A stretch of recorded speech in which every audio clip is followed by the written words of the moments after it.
jungle niya. Tingnan natin kung paano siya gagana para sa pro scene. Walang vengeance, walang revitalize, walang flicker. It's retry, all in para sa Lucas ng Todak. Okay. This is very interesting. Lucas on the jungle has been tried by a lot of people. Pero so far, I think ang consensus ng mga pro player tsaka mga teams dapat XP eh. So, I think very brave very brave of Todak to try this. Pero malay mo, ito pala yung kailangan nila. Hindi mo sure. So, dito na tayo sa ating game number 3 kung saan laglagan na. One game to determine kung sino ang pupunta sa LCQ Last Chance Qualifiers at kung sino ang uuwi. Yung isa sa mga worries ko dito para sa Aurora, yung mga post-objective teamfight. Kung hindi sila manalo na teamfight or sa mga panahon na sabihin natin hindi muna sila nag-buff, nag-objective muna. Pag natalo yung Aurora sa teamfight na yun, mag-i-invade lang yung Lucas tsaka yung Todak. Yung purple or orange buff invades pagkatapos or around the objective timers. Yun yung dapat tignan natin para sa laban na to eh. Yeah, the buffs are always still gonna be super crucial. I guess not as crucial yung purple ngayon this time around for Zayed Sempoy. So, sabi nila, sige, invadean nyo kami, paulit-ulit, wala akong pake. Pero, it still will matter in terms of yung XP naman. So, maybe if you can keep the Lucas under-leveled, yun yung key nyo dito para lumamang. Yung Lucas, naka-thrill, fighter emblem. To maximize what spell vamp he can get. And of course, dahil wala siyang mana, the Impure Rage ay makakatulong sa pagbalik ng health niya para gawa ng damage. May cooldown effect din naman yun. So, hinihintay ko na lang talaga yung first major team fight para makita natin kung gaano gagana ang Lucas jungle ng Todak. Well, for Aurora, dahil fighter yung kalaban nila sa jungle ngayon na may kunat factor talaga, tas mataas din yung damage. Dinadahan-dahan yung rotation ni Renny J at mahuhuli siya dito pero mahihinto ni Yue. What a save, what a knock-up galing sa Veil. Very, very nice intercept mula dito kay Yue. Actually, buntikan na si Renny J doon. And that actually is necessary. Not to mention, wala pang ult si Yue. Pag nagkaroon niya ng ult in this scenario, I think they should be able to take some advantages dito sa Turtle. Pero sabi nila, parang wag muna rin sobrang pilitin. Dahan-dahan lang. Zayed Sempoy will secure that Turtle. Pero kamusta yung post? Uy, Edward, sakit! Team fight, -1. Zayed Sempoy goes down and dinalawa pa. Make that 3. Kung sakaling madali si Zayed Sempoy dito or si Hazelnut rather. Pero so far, so good. Okay na yan. Inyo yung pagong, amin yung mga buhay nyo. And makaka-steal pa ng purple buff. Aurora, nanalo ng unang engagement na yun. At ito yung sinasabi ko, di ba? Yung pagkatapos ng major objective, sinubukan ng Todak na mag-invade. Kung natuloy-tuloy nila yun, hindi ako magugulat na kung natuloy yun papuntang orange buff pa ni Demon Kite. Pero, narespondan ng Aurora at nalabanan din nila. That was actually a really good response dito. And I would say na ang Aurora this time around, they got the start that they really, really needed. Pero sa puntong ito, I think hindi pa din sumasama si Edward sa mga team fights. I'm really excited makita yung 3-man skirmish, 4-man skirmish na dito kung sakali. Just to see kung if this will actually scale up. And yung Lucas na to, guys, bantayan nyo yan kasi parang dahan-dahan lumalamang na si Demon Kite sa experience. Counter-Strike, nabuo na dito ni Demon Kite. Nakokontrol pa rin ni Renny J yung mga kailangan niya kontrolin sa mapa na Shrub at saka yung parte ng river at nakakapagkuha din ng objective si Demon Kite sa jungle ng Lucas. I think na agaw niya na ata yun. Ay hindi, nag-retry si Zayed para makuha niya lang yung golem doon. Actually, bawat green cap mahalaga dyan.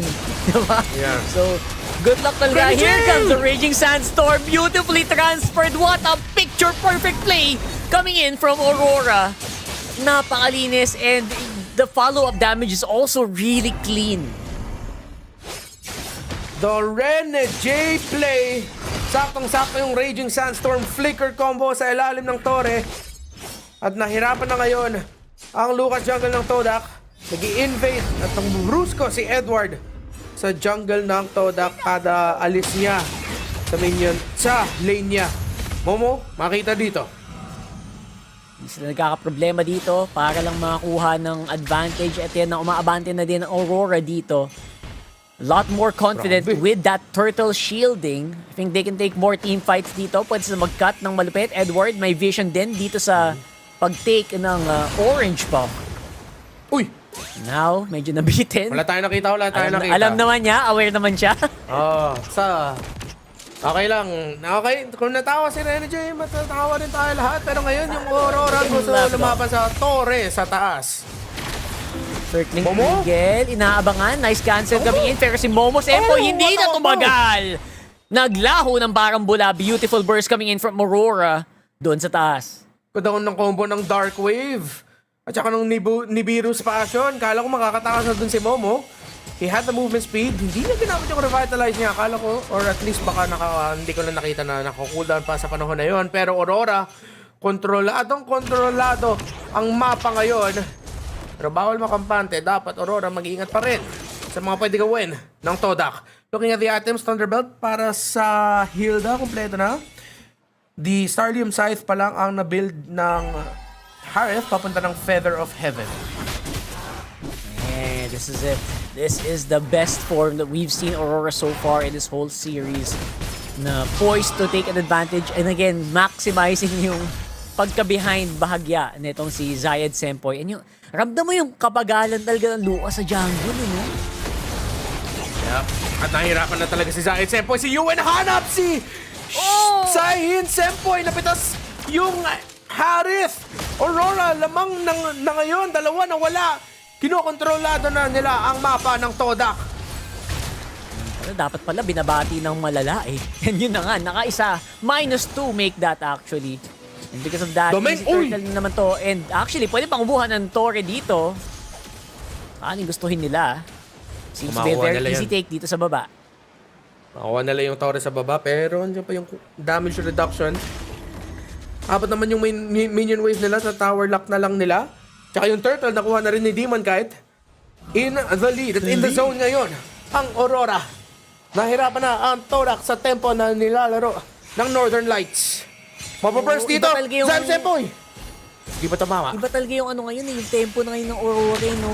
Comfy na omfy, walang problema. Confident din sa mga skills nila and sa lapag ni Renny J. Yung mga lapag kanina pa ni Renny J, napakaganda talaga eh. I gotta really give it to this guy. 2 games straight on that Khalid really is napakalinis, napaka-reliable Oo. so far. Turnaround din na hindi nakapag-snowball kasi yung Todak pagkatapos ng first turtle eh. Dahil na napunish yung pagka-aggressiveness nila dun sa pag-invade ng golem dun sa baba. At tas nahinto pa ni Yue. Tas nakapagkuha pa sila ng kill. Hindi nakapag-snowball sila dun eh. Isa sa mga major requirements ng isang Lucas eh. Pagkatapos ng first turtle, dapat makakuha kayo ng magandang win eh. Na magandang lead, pero hindi. Rene J, flicker out pagkatapos mag-Raging Sandstorm. Yan nga talaga. And I think this time around, recovery mode muna si Renny Naku J. po! May nakakasali sa team fight. Demon Kite, magandang pitas galing dito sa Todak. And ngayon, Masakit! tinatalan nila si Edward. That is gonna be 2 down para dito sa Aurora. And ngayon, naghahanap ng even more targets itong Todak. Nice punch back mula dito sa Malaysian team. Na-split sila sa laban na yun. Si Dominkar nagamit na niya yung Windblow ultimate niya sa taas. Na hinto niya yung pagpasok ni Zyme Sempoy pero nakapag-recover siya doon sa team fight. At dahil doon na-split yung positioning nila, nag-beast mode si Zayed Sempoy at yung Shockwave Blast nakapagawa din ng damage na napahinto yung momentum ng Aurora at nabasag din yung torre nila sa gitna. Yun na yung crucial dito. Kailangan hindi makabawi Demon Kite? itong si Zayed. And now, Demon Kite is on the chase. Guiding Wind, of course, will keep them safe. Momo Sempoy, Edward, may talon at ginamit na din for now. Okay. So, balikan tayo sa medyo tabla na laro. Kasi mataas din yung chance na yung Todak na kahit 3.5k yung gold lead ng Aurora, mataas yung chance na pwede silang manalo ng team fight. Level 11 yung dalawang gold laners, nakapag-farm na maayos yung Harith. So yung Todak ngayon, gusto nila maging aggressive. Yung counterplay! Pero it looks like mali yata yung aggression na hinahanap nyo, boy! And ngayon, -1 na naman. Hazelnut Senpai tanggal na ang kanilang guiding wind for the meantime. That means maganda ang pwesto nila for this coming Lord. Demon Kite level 14. And si Zayat Senpai level 12. Umpisa na ng Aurora. Unti-unti yung Lord. Hindi muna sila magbabuff doon sa taas o Todak. Dahan-dahan, fina-flow nila yung minion wave sa gitna para ma-force out yung reaction ng Aurora habang Matilda ng Todak pabalik pa rin at lalabanin na ng Aurora Rockheart. Oy! Nice collapse dito. And I guess they will need to keep their Zayat! distance pero hindi na pala kailangan. Zayat Senpai tanggal ang entry dito ng Todak. And now, wala na din yung Zaman Force. Paano palalaban Ready, dito? Zay! Ang mga Senpai nagsisimula na ng bomba! Oh! Nasabugan ng hangin sa mukha at yun na nga, dali na pati si Shin. Naku po, Todak! Medyo nag-asim! Medyo nag-overextend! Ang laban nila sa mid lane, nag-overextend din si Zayat Senpai sa laban sa may Lord Pit. At Aurora nakakuha ng unang Lord ng laban. Makaka-push out sila na maganda. And syempre, aside dun sa Lord, syempre nakakuha din ng sangkatutak na ginto na kalamangan. Itong Aurora, which is very crucial to make sure na lamang, again, importante talaga na lamang sa levels against this Lucas Jungle. Sumabog na naman, napakagandang setup pala kay Yue. And Zayam, Senpai goes down. Dumayong ang ibang mga member dito. Ay, naku Dahil po. nadali nila ang backline, Demon Kite, or Domen Kite rather, will be going down. Okay, 2 for 1 pero for walang gold laner yung Aurora. Mahirap to. Tingnan natin kung makakakuha pa sila ng Torre. Baka yung Torre sa gitna, yung magiba nila. Pero Zaim and Hazelnut, crucial yun na nakuha ng Todak yung pick-off kay Domen Kite. Madedelay nila yung push pero dinedelay din ng Aurora yung push. Hindi nila kiniklear yung mga minions sa taas para mahinto yung pag-push ng Lord. Para pagbalik ng Domen Kite, mataas yung chance na makakuha sila siguro ng isang torre sa base kung kasama yung torre sa gitna. Pero Todak, Or kahit paputukin man lang, di ba, yung shields. Oo, yung Importante, shield. importante talaga yan. pero right move din to na lumalabas sila sa base. Pero yung dahan-dahan, wag masyado malalim. Making sure na safe din pa rin naman kayo. And again, good DPS galing kay Domen Kite means maganda din ang turret taking capabilities dito ng Aurora. That means tower on the top lane will... Ay, kala ko babagsak na. It Kumapit. will stay alive. For the meantime, good defense from Todak dito. At least hindi tumumba ang inhib turrets nila. Pero malaki yan, nakuhang lamang doon ng Aurora 6,000 sa gold lead. Kumapit pa. Pero to, Bennett's Rage, gagamit yan ni Domen Kite para ma-zone out yung mga defenders ng Todak. Pero hinohold. Ginamit na, pumasok na yung Todak at lalabanin nila sa labas ng base nila. Pero grabe yung guiding wind ng Matilda! Napadala nila malapit kay Domen Kite! Oh no! Todak! Lumalaban! Dalawa ang nawala sa side ng Aurora! Walang gold laner! At Todak! Dahil sa guiding wind! At Lucas combo! Ang lalim ng lipad na yun! Nakapasok ni Lucas pero at the same time they did suffer. Naging alay si Hazelnut Senpai doon and Oo. si Zayam Senpai. So, honestly, taking out the gold laner, sobrang crucial din for Todak. So, siguro sabi nila, sige, dahan-dahanin lang natin to. All is good in the hood. Just make sure na kaya nating at least si Doming lang, di ba? For malayo naman yung mga minions sa Todak, wala din magagawa. And yung Lord, hindi pa naman nag-spawn. Ito yung crucial Grabe na mo. wag magpapapitas and I think they're doing it right now. Renegade though might be in trouble. Pinisukan na ng Circling Eagle nitong si Hazelnut Senpai. One crucial ultimate down para dito sa coming na Lord. Ngayon, ang question din, meron bang Raging Sandstorm? Si Renegade, I think it will be up in a few seconds. Nirarush na lang. Zaysen po malapit pero dahan-dahan na lang by Aurora. Nakita na nila yung Lucas. Ginamit na Domen Kite pa rin! Nakapagkuha ng Lord! Aurora! Balik na lang sa base! At Todak sabi, balik na rin tayo. Kailangan na lang natin depensahan. Nakapag-last hit pa doon si Doming. That was perfect! That was perfect. Actually, alam mo yung ginawa niya? Binomba din ni Yue. Sinabay-sabay nila lahat ng skills nila. Good luck ma-retry yun. may snipe na, may ulti pa nung Veil, may retry pa with Aurora. And they were able to do that with enough, alam mo yung safe distance lang. Oo. Talino nung ginawa ng Aurora dun. Nakita mo rin yung hesitance ng Todak na habulin ba natin to? Lalaban tayo? Hindi, kaya lumaban. Hindi, kailangan natin mag-back. Kailangan natin depensahan natin yung nag-back na nga sila. Chumache! Hindi nga nakapag-retry doon si Zayed Sempoy at ito na ang pwestuhan. 15 minutes in. Pangalawang Lord ng laban nagmamarcha sa taas. May minion waves ang Aurora. Ilang tore makukuha nila, Rockhart? Let's see. And importante dito is wag mapitas si Doming kahit dito. Yun lang. 100% keep him alive. Renegade can really dive in. Yue, good damage as well. Coming in from the Veil.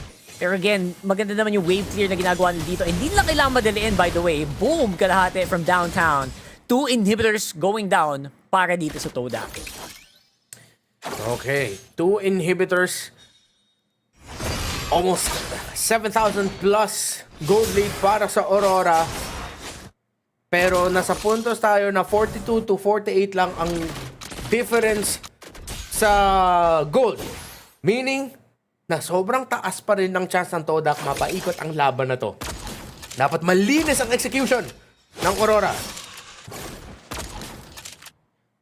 I think it's gonna be it eh. Kasi ito na naman tayo. We've been here before, right? We have to really make it clean sa dulo. Nakita natin ilang beses na lumamang Aurora, pero ang always the big question is whether or not they'll be able to clean it out. Si Zyme Sempoy nakakatakot and nagpakitang gilas din na, oy, meron din akong Raging Sandstorm. You know what? That's actually good. Yun yung mga kailangan kong tignan. And we also have to make sure, if you're a fan of Aurora, dapat sana, wag madali si Doming kahit. I think, alam naman ni Doming kahit na mainit ang mata ng sambayanan sa kanya ngayon. 5 miyembro nakatingin sa kanya dito. And maybe that's an opening for Yue naman to make a play. Pero other than that, as long as Doming Kite is alive, I think magandang chance ng Aurora na matapos ito. Yeah. Sobrang mataas sa condition nila yung Beatrix, especially if dapat tignan na nila yung trade ng Beatrix and Harith. Kung napitas yung Beatrix, tas goods pa yung Harith, tas may konting frontline pa siya, kaya iba-ikot ang laban ng isang Harith. For now, pangatlong Lord sa laban, Todak, ramdam din nila na guys, sobrang lapit lang ng gold natin kahit sabihin natin 7k gold lead yan o ganun. Hindi, nasa puntos na tayo na kayang-kaya natin labanin to. Pero kailangan nila alagaan yung mga minion waves. Ang lalim ng pwesto ni Zyme Sempoy ngayon. Anong iniisip ng Valentina ng Todak? Good edge talaga eh. Good edge yung ginagawa nila dito na si Renegade kampanteng-kampante dito sa kanyang Naku po. Khalid. Pero problema dito, parang umaabante din yung Todak. Oo. Nagpaparamdam na, oy, feeling nyo ba lamang kayo? Baka hindi pa. Baka pwede pa kaming gumawa ng play if you're not careful. Maganda din yung pwesto dito ni Zyme Sempoy dito sa gilid. Raging Sandstorm yung ultimate na sa kamay niya. Yes, yun nga. Sobrang important nun. Kaya you gotta keep your eyes peeled. Ngayon, dalawa, kaliwat kanan ang binabantayan. Momo Sempoy, hinahanap si Doming pero lumalayo siya. And, yun nga. Di nila alam, di nila mahanap, di nila makita kung nasan si Zyme. Ang ganda ng pwesto nito, pang flank. Pag lang ma-Raging Sandstorm, ay, wala na, tamaan! Tinamaan yung hangin! Yung Windstorm, hindi rin tumama. Pero lumalaban pa rin yung Aurora, pero masakit na yung damage ng Harith. Pero si Demon Kite sa taas! Si Demon Kite sa taas! May Minion Wave! Yung Suyo! The Smiling Demon! Pinauwi! Pinauwi! Yung Todak na nasa bootcamp pa! Aurora ang panalo! Mag-LCQ ang Aurora! Sabi ko na rin, napanood ko na to eh. Napanood ko na to eh. Mga boys! Aurora, papasok sa LCQ Last Chance Qualifiers. And what a trip, what a trip. Ang ganda nung ginawa doon ng Todak, honestly. Very impressed.